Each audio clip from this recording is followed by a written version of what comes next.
Bienvenue. Aujourd'hui, on va plonger dans les coulisses du monde de l'énergie. On va oublier un peu les manuels et les cours théoriques pour parler des vraies leçons, celles qu'on apprend uniquement sur le terrain, après des années d'expérience. Et tout part de là, de cette phrase. C'est un peu en avertissement, c'est vrai, mais c'est aussi une invitation. Une invitation à regarder au-delà de la surface pour comprendre ce qui fait vraiment tourner ce secteur si essentiel. Le fossé, il est là. On s'imagine souvent entrer dans un univers de sciences pures, de calcul, de mécanique, un monde où tout est logique et prévisible. Mais la réalité, elle est beaucoup plus humaine, plus compliquée et, disons-le, bien plus politique. Alors, c'est quoi cette illusion ?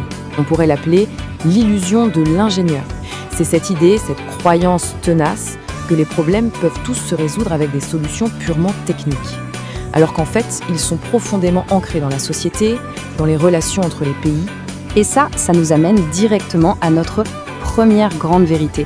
Elle est absolument fondamentale. Dans le secteur de l'énergie, tout est politique. Imaginez un peu le truc. On a sur la table le projet technique parfait pour une centrale solaire.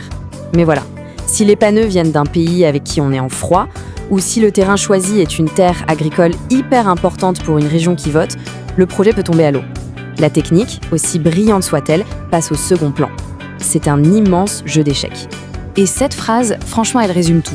L'énergie, c'est l'indépendance d'un pays. C'est sa capacité à tourner, à se défendre, bref, à exister. Chaque électron qui passe dans le réseau, c'est un enjeu de puissance. C'est tellement plus qu'un simple produit qu'on achète.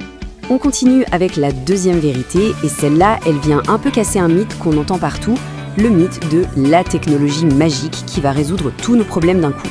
Quand on est étudiant,